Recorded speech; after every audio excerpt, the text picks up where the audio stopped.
Hey everybody, this is Brian. Jason. And this is the Perfectly Screwed Podcast. First of all, I want to give a shout out to all my Australian listeners. I almost, you know what? I almost said that in an Australian accent. It's hard not to. Yeah. But we want to say hello to everybody in Australia. Foster's. Here we go. You know, Foster's doesn't come from Australia, right? It comes from actually Boston. But it's Australian for beer. Yeah, let's offend our only audience members, Jason. I can't be offensive. That was the worst Australian accent of all time. I don't even know what it was. But you said Boston. It was more like a Boston. Yeah, that's actually where it comes from. But no, Australia has been really good to us. They've been listening, and we hear you. Also, I want to say hello to our Indian listeners from India. We have a few of those recently. Nobody in America is listening to us, so, you know, I want to say fuck you, American assholes. I ain't mad about it. You think Indiana at least would give us a chance, since they're the only ones on the Facebook. Yeah. Yeah, but no, Australia and India is where we're hitting our peaks, and I want to say, hey, we do have a big hit in Romania, though, but only, it's funny, Romania is mostly on our YouTube channel. They like our videos. Okay. I got a couple negative comments from our Romanian people who said, we have not, the last 2 episodes I did not post on YouTube. I forgot. And they were pissed. Because they said, we haven't had an episode in a while. I'm like, well, if you listen to it on the podcast, on the audio, you would hear us, but they want to see your beautiful face. I guess they want to see. You're looking slim and looking trim, but 35 pounds down. They want to see all this sexiness all we talked about Fogel when you went on that Subway diet, didn't you? No, actually I didn't. I don't eat Subway. I don't eat fresh. Oh, that Subway diet was fucking bullshit anyway, you know what I'm saying? I used to eat 3 footlongs a day, didn't lose a goddamn pound. I don't think you're supposed to be eating the ones with steak and cheese and meatballs. Oh, right. I think you're supposed to be eating the vegetarian one, but shit. And a 6-inch, not a foot long. Probably should have got the specifics down, right? Probably should have listened to Fogel. I think we need to tell our audience about the Berkowitz letter. Oh, the Berkowitz letter. Well, okay, yeah, I will get the Berkowitz letter. So I got a letter from a very renowned serial killer. He has my address now, which doesn't give me much hope for the future. Well, he's not getting out. Cool. Well, actually, he could. He was up for parole recently. But no, Berkowitz actually has reformed himself. He's actually a very nice fellow now. But David Berkowitz, for those who don't know, is the son of Sam. We did a episode actually on him. But the letter, we wrote him trying to go there and do the podcast, but the prison that he's in said that's a no-go. Yeah. They said no recording inside the prison facility. Now, he did say that he would allow me to come and see him if I wanted to. But that's a long drive for just talking to a guy. Yeah. I think it's like 13 hours to get to him just to talk to him. But he did send me a letter and sent me a copy of his testimony. Because if you don't know, he has found God, I guess, in prison and has transformed his life from a serial killer. He says he said he actually got rescued by getting arrested and coming to prison. He described himself as a walking chemical factory with full-blown addiction to alcohol, barbiturates, painkillers, and methamphetamine. In his own words, I'd probably be dead by now if not for my arrest on burglary charges and sentenced to 5 years in prison. And this is a guy named Alvin. Now, this is when David Berkowitz was talking to a guy named Alvin. But Berkowitz, yeah, turned his life around and became a different person in prison. Has actually been preaching and doing some stuff with the prisons to help other prisoners and becoming a different person. He helps other prisoners. Let's see, Son of Hope, a testimony of David Berkowitz. He was, let's see. He says one of his favorite scriptures, it says, whoever shall call upon the name of the Lord shall be saved. He said, here it is clear that God has no favorites. He rejects no one, but welcomes all who call upon him. Now, see, I believe in God. I do, and I think Christianity is a great way to live. I mean, if you follow the actual tenements of Christianity, I have no problem with it. I personally don't believe everything the Bible says, but I think the basic. I think if you replace basic stuff the word God with the word truth, yeah, is really what you're talking about. Well, I mean the basic. You know what I'm saying? You got to find you find the truth. Yeah, the basic tenements are there. If you live by the basic principles, I think that you're doing all right. You know, do unto others the way you would have done unto you, and don't kill people, and don't murder people, and don't, well, I guess kill and murder. Pretty simple, yeah. Don't steal. Well, don't be fucking your neighbor's wife. yeah. But the two. Because, fucking your neighbor's wife goes back to the first one because he might kill your ass. The two main... yeah, no shit. Exactly. Yeah. They kind of go hand in hand. Yeah, a little bit. Same thing with distilling. But the two main rules are, love God and love others. Yeah. But you can replace the word God with the word truth. And Jesus also said that we are all gods. Right. So you can actually just say love yourself, love the truth, love other people. Pretty simple. Well, even the Anunnaki, if you look back at the Emerald Tablets, the Anunnaki said when they were making us in the Emerald Tablets, they said that that God was going to be pissed. They said we're going against the Creator by doing this, and He's going to be angry with us. Sure. So that tells you right there, they were the ones portraying themselves as gods, but there was a being that they knew who the being was that was much higher than them, that created them and everything else, and they were like, he's going to get a little shitty about this. Well, it's... yeah, because there's a... what do you want to say? There's nature, or a natural order of things and how things are supposed to be. The beings that created us obviously went against nature in creating us, which is obvious if you look around. Yeah. Because there's nothing else everything else on the planet is living in its natural environment, where we destroy the natural environment in order to live. Well, not only that, they've found out now that, you know what our cicada rhythm is, right? It's your wake-sleep rhythms. Oh, yeah, the circadian rhythms. Yeah. They're not in tune to Earth. No. They're in tune to Mars. Sure. So they've figured out now that actually we might have actually came from Mars and not the planet Earth, which actually makes quite a bit of sense. Oh, yeah.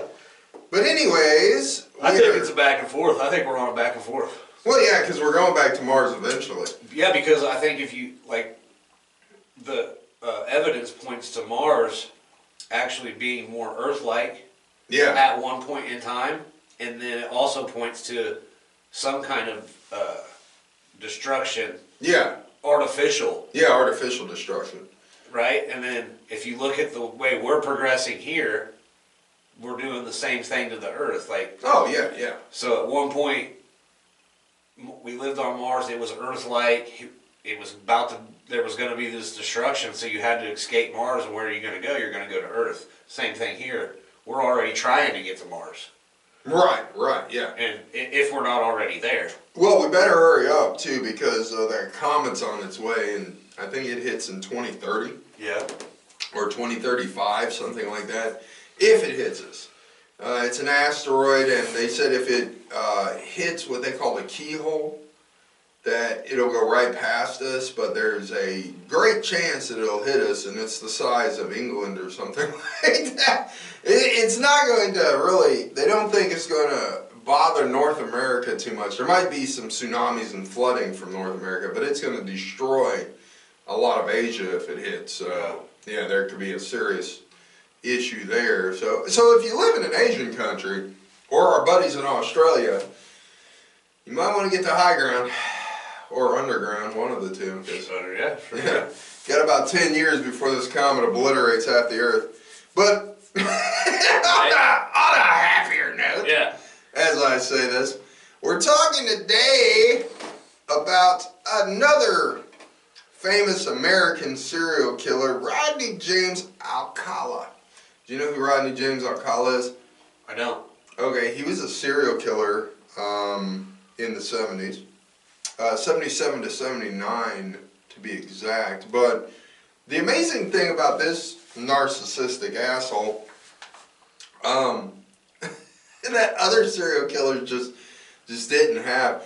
He went on a show in the 70s. There was a very popular television show, and I think it was even in the 80s, the 1980s for a little while. It was called The Dating Game. Mm-hmm.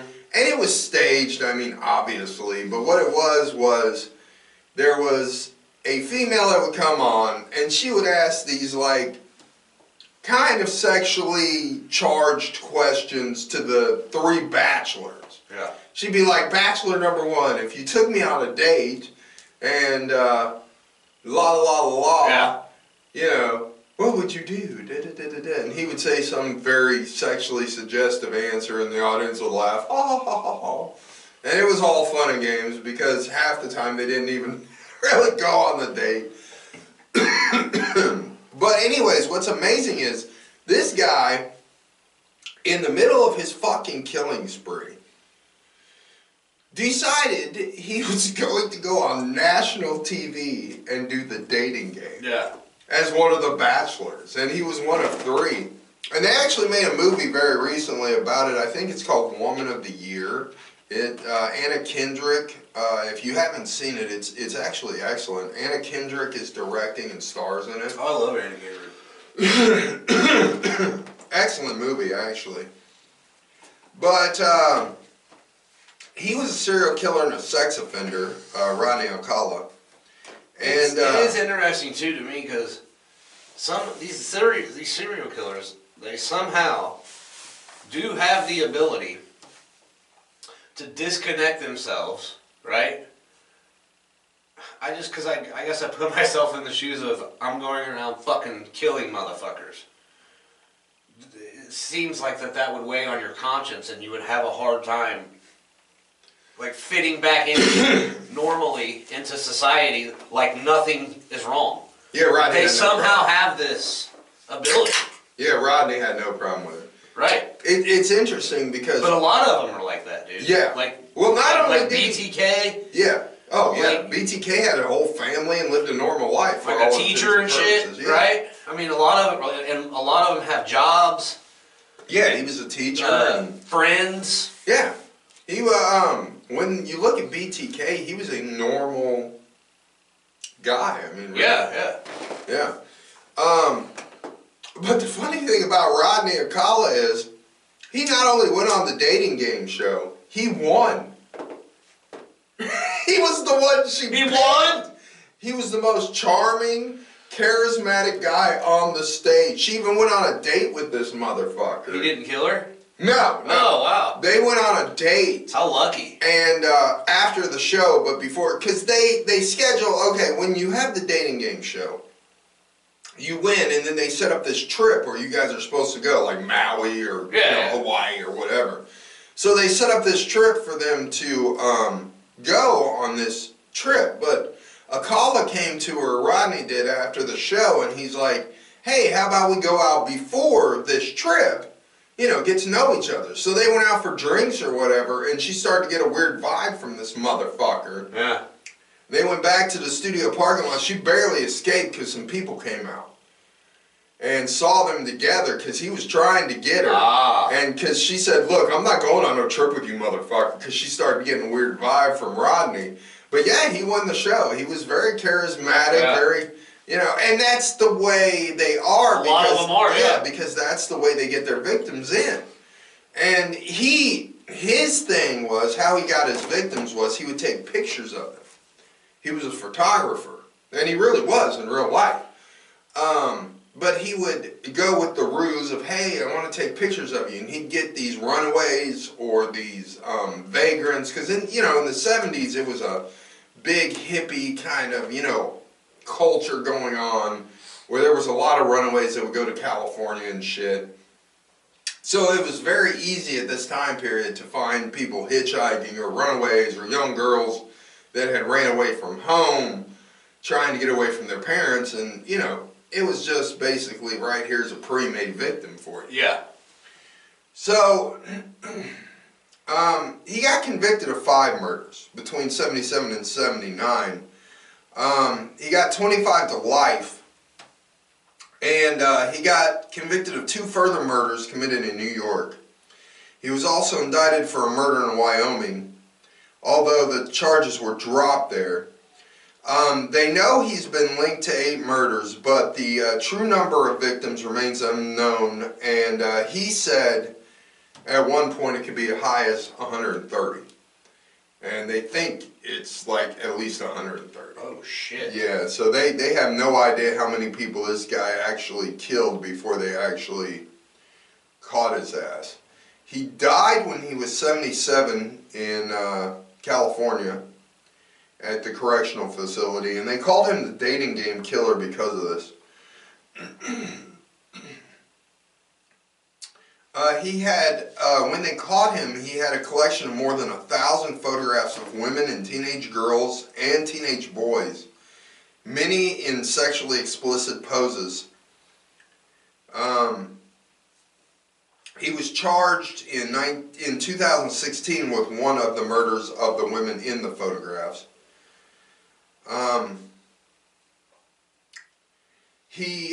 The police believe that most of the photographs were either rapes or murders, because he was a known rapist too. Not only was he a murderer, but he was a rapist.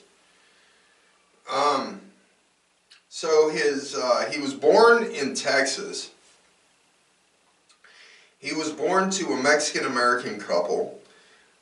His father moved the family to Mexico, then abandoned them 3 years later. In 1954, when he was 11, his mother moved him and his 2 sippers. 2 sippers. Perfect word. God. Sippers. Damn. Okay. Here we go. If this is your first time listening to a podcast, we have a tradition here. If I fuck up a word, if I don't say it right, if I stumble over it, if I say sippers instead of sisters, as I just did, please take a shot or a drink of your favorite beverage of choice. Or a sip. Yeah, or a sip, yeah, since I'm a dumbass. And please take a shot or a drink as I just did. So that's 1 for the drinking game. 1 right there. So she moved him and his sisters to Los Angeles. He was a gifted student who was popular among his peers and supported by his family. Other than his father leaving, for all intents and purposes, he had a normal life. And he was quite intelligent. He went to various private schools during his youth. He graduated from the Cantwell Sacred Heart High School. He was on the yearbook planning committee and on the track and cross country team. At 17, he joined the United States Army. He became a paratrooper, but served as a clerk. His commanding officers actually noted that he was manipulative, vindictive, and insubordinate. He was disciplined several times in the Army for assaulting young women. Which, in the 60s, that was, par for the course, I guess. Yeah. So he touched a woman's ass. You can say, have a good day. You know, no big deal. Yeah. No big deal. What's the big deal? I mean, he grabbed her tits. You know, who doesn't grab some women's tits every now and again? I mean, come on. Come on. We're men. We're men, Jason. Come on now. Nothing wrong with fingering a Hey. Big set of titties. Yeah, who doesn't like to finger a butthole as they're walking by? Sure. I mean, shit. So in '64, they said he had a nervous breakdown and he went AWOL. He hitchhiked from Fort Bragg, North Carolina to his mom's house in California. And at this point he was diagnosed with antisocial personality disorder. He was estimated to have an IQ of 135 by a military psychiatrist, which is actually very, very high. Mm-hmm. I mean, not as high as some, you know, just saying. Right. Just Decent. Yeah, it's okay. I mean, some of us are in the 160s. He's not stupid. Yeah. But. Right. Yeah, just saying.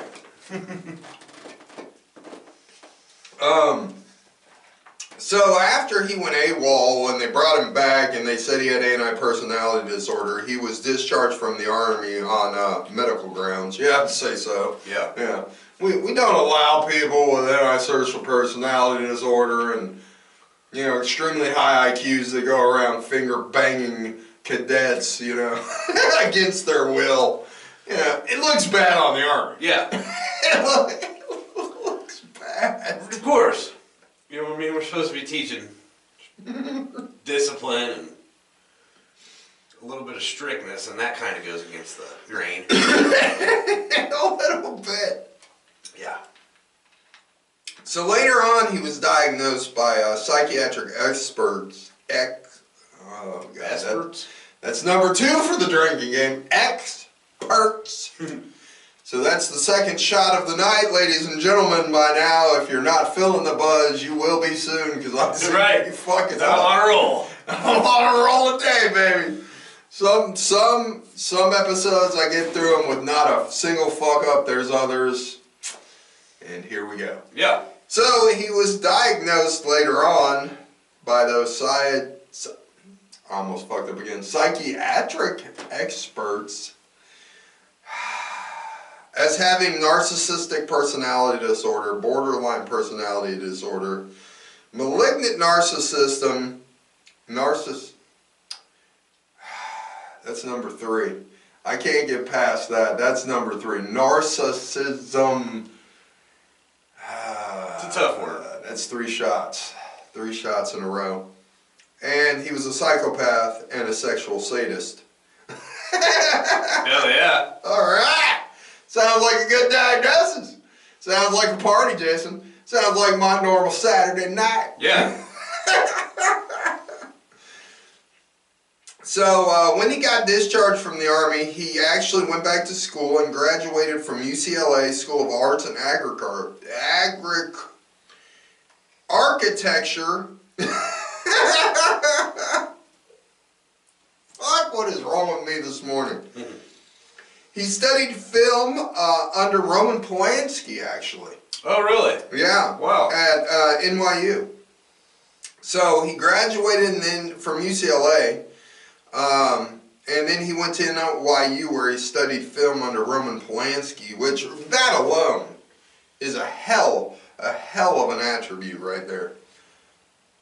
So let's get into a little bit of his criminal history, shall we? Right.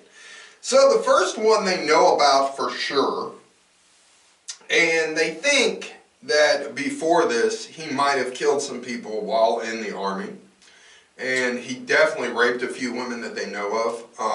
They never could actually prove it because Army records are sealed, and they kind of, you know, the Army, especially in the 60s, kind of swept that shit under the rug, so to speak, but they were like, yeah, maybe. But in '68, they know for a fact that he was assaulting and raping women. So, September 25th, 1968,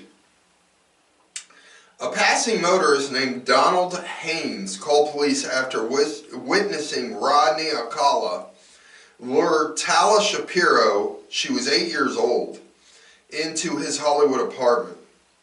Shapiro, who was residing at the Chateau Marmont with her family, was approached by Alcala on her way to school when he pulled up beside her in his car and asked if she needed a ride. Shapiro initially refused, but when she heard him say that he knew her parents, she got into his car. Alcala then took her to his apartment where he told Shapiro he wanted to show her a picture. When the police arrived, Shapiro was alive, but had been raped and beaten with a steel bar. Rodney Alcala had fled. Shapiro was in a coma for 32 days and spent months in recovery from the beating. And being the fact that, it was the police, and it was 1968, they clearly didn't find him because... Well, I don't know if the date really has anything to do with it. Just saying. Once you said police, that kind of pretty much tells all you need to know. It's gonna take them a minute to figure it out if they do at all. Obviously. We know the guy's name. We know it was his apartment. We know where he lives, but we're having a hard time nailing him down. we're having a hard time finding him. I don't know. Maybe we should call it a psychic. Because there's just not enough of us to figure this figure out. this fucking out. I mean, we are the Los Angeles Police Department, largest we criminal obviously have organization. we have a lot more important things to do. Yeah, I mean, rape of an 8-year-old assaulted with a steel bar. There's a lot of people out there, speeding, yeah, jaywalking yeah, and such. I mean, True criminals. hard to catch them. Right. Just saying. Just saying. Hey, it reminds me, every time we talk about the police and these things with these serial killers and others, it reminds me so many times of Office Space. What is it you say you do here? Told you, goddammit, I'm a people person. Told you, goddammit, I'm a people person. What? I can't be expected. What is it you say that you do? You do here.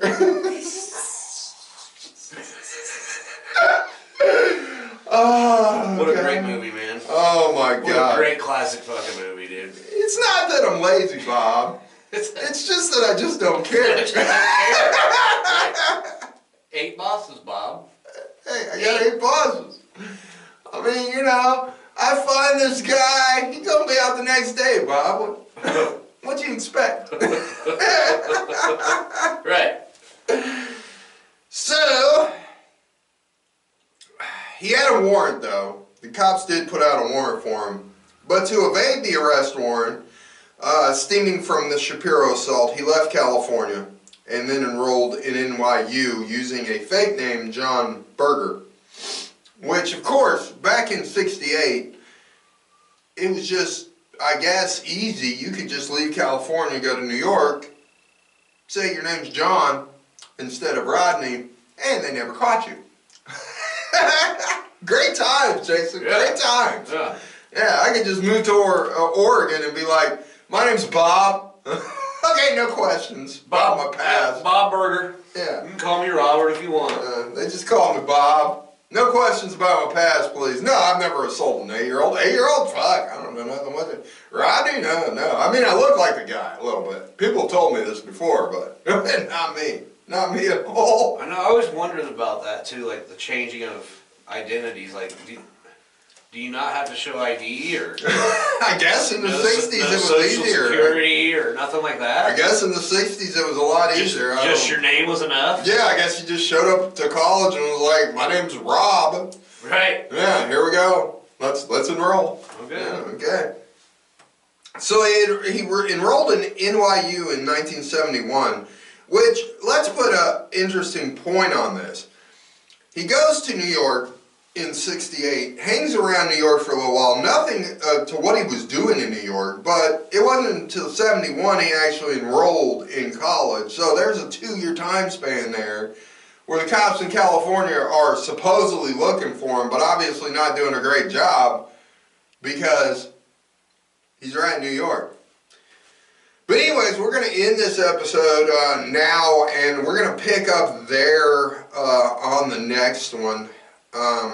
on part 2 of Rodney Alcala. I hope you liked this episode, and we will see you next time. Later.